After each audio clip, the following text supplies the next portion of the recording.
ভাই গিরিশ সূত্রধর, তার বাড়ি পূর্ব মাছপাড়া সদর শিবের বাজার, সিলেট সদর উপজেলা, সিলেট জেলার সিলেট সদর উপজেলা। তিনি কিছুদিন আগে বাহরাইনে মারা গিয়েছেন। আজকে তার মৃতদেহ সরকারি ব্যবস্থাপনায় দেশে এসেছে। আমরা গিরিশ সূত্রধরের মৃতদেহটি তার পরিবারের সদস্যদের কাছে হস্তান্তর করব এবং রাষ্ট্রের প্রচলিত যে অন্যান্য ক্ষেত্রেও আমরা যে পদ্ধতিটি অনুসরণ করেছি, তাদেরকে যে আর্থিক সুবিধা দেওয়ার বিষয়টি, সেটি এখানেও অনুসরণ করা হবে। এই মৃতদেহটির সৎকারের জন্য সরকারের সহায়তা বাবদ 35,000 টাকার একটি চেক তাদেরকে দেয়া হবে এবং পরবর্তীতে ওয়ারিশ সার্টিফিকেট প্রাপ্তি সাপেক্ষে পরিবারের কাছে আরও 3 লাখ টাকা হস্তান্তর করা হবে। তো আমরা মৃতদেহটি তাদের পরিবারের কাছে হস্তান্তর করব। আর প্রবাসে আমাদের যে সমস্ত ভাইয়েরা কঠিন পরিশ্রম করেন, আল্লাহ যেন তাদের সবাইকে হেফাজত করেন, আমরা সেই দোয়া করি। আর যারা বিদেশে যান, তারা যেন প্রত্যেকে বিএমইটির সাথে রেজিস্ট্রেশন করে যান, যাতে সরকারের রেকর্ডে তারা আনুষ্ঠানিকভাবে অন্তর্ভুক্ত থাকেন এবং সরকার তাদের পরবর্তী দেখাশোনা করতে পারে, আর্থিক সুবিধা পেতে পারেন তারা। এই জন্য আমি প্রত্যেককে অনুরোধ করব, বিদেশে যাওয়ার সময় তারা যেন প্রত্যেকে বিএমইটির সাথে রেজিস্ট্রেশনটি করে যান। ধন্যবাদ।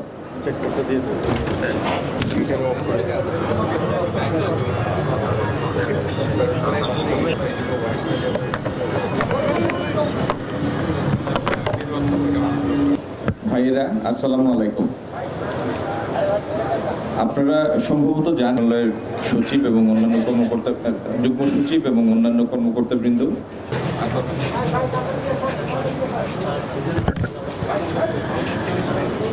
উনি স্বাভাবিকভাবে মৃত্যুবরণ করছেন। স্বাভাবিকভাবে মৃত্যুবরণ, না না না যুদ্ধে না, উনি স্বাভাবিকভাবে মৃত্যুবরণ করছেন। কত বছর ধরে বাহরাইনে ছিলেন? প্রায় 10 বছর, 10 বছর থেকে বাহরাইনে আছেন। ঠিক কি ঘটেছিল একটু যদি বলতেন? ঘটনাটা স্বাভাবিকভাবেই হঠাৎ বুকে ব্যথা করে পরে মেডিকেলে ভর্তি হয়ে বুকে ব্যথা থেকে মেডিকেলে ভর্তি হয়। হ্যাঁ, মানে ক্ষেপণাস্ত্রের আঘাতে যে নিহত, ওই ঘটনাটার ব্যাপারে যদি না না ওই ঘটনাটা কিছু না। আপনাদেরকে শুরুতে কি জানানো হয়, কিভাবে জানতে পারেন এটা একটু বলেন তো? শুরুতে জানানো হয় যে ক্ষেপণাস্ত্রের ইয়েতে তাই না হয়েছেন, অসুস্থ হয়েছেন, পরে মেডিকেল লইয়া গেছে তারা। এরপরে এখন জানা গেছে যে পরে যে স্বাভাবিকভাবেই মৃত্যুবরণ করছে। আমাদেরকে তো আজকেও বলা হয়েছে যে ওখানে যুদ্ধের কারণে যে আহত হয়েছে, কিন্তু আসলে সত্য কোনটা? আসলে কি আহত হয়েছে না সে?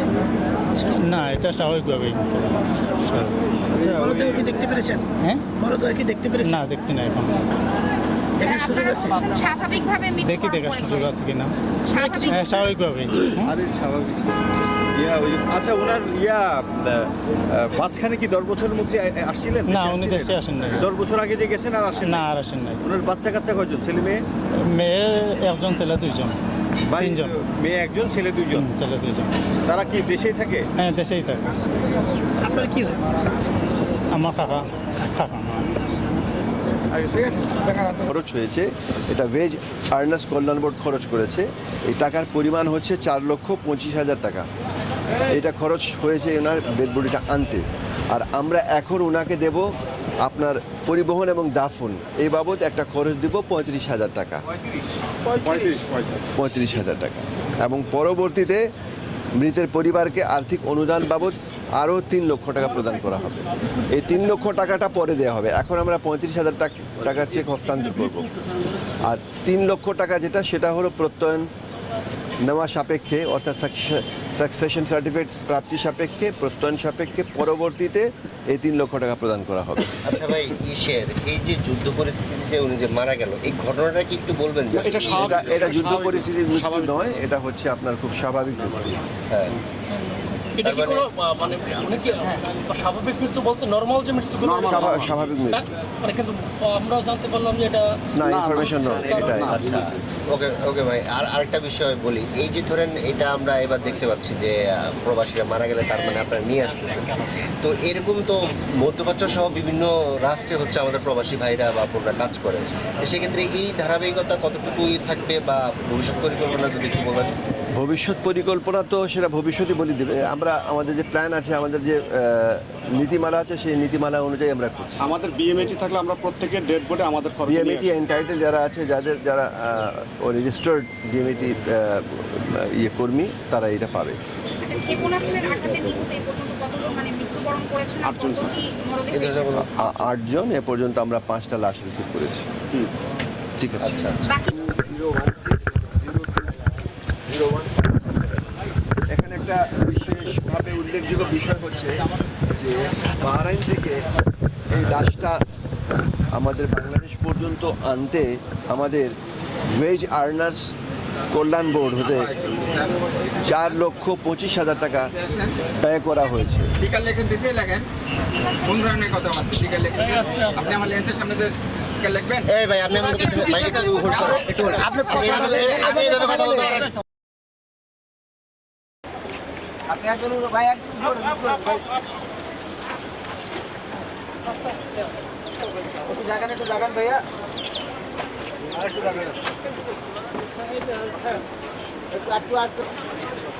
এই যে নিতেছে তাই কত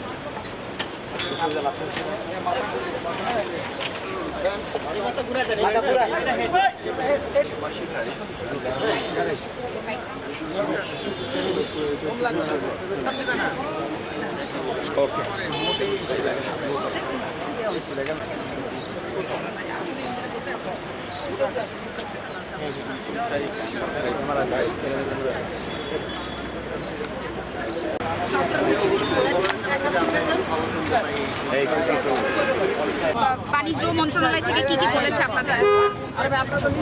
আমরা স্টিল ছবি না না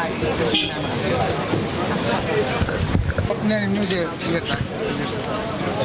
ভাই ছবিগুলো দেন না, আমি হোয়াটসঅ্যাপে নক দিতেছি।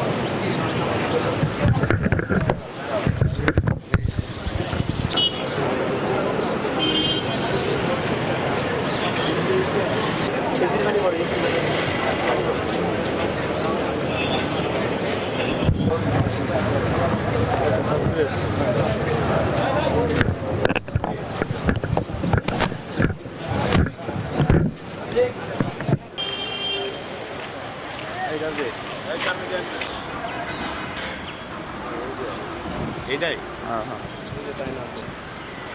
ওই সাইডে গেটে দাঁড়ালে ভালো হতো ভাই।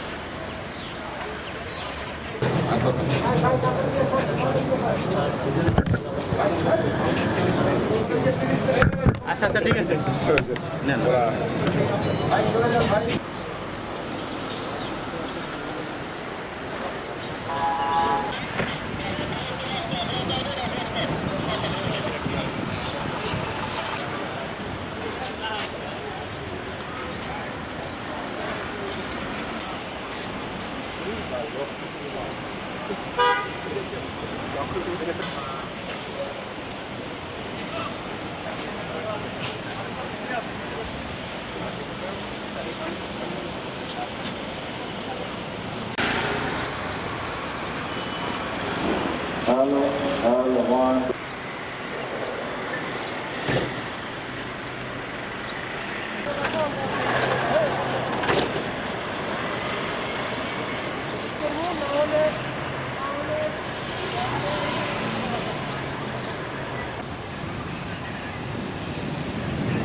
দেন না ভাই দেন।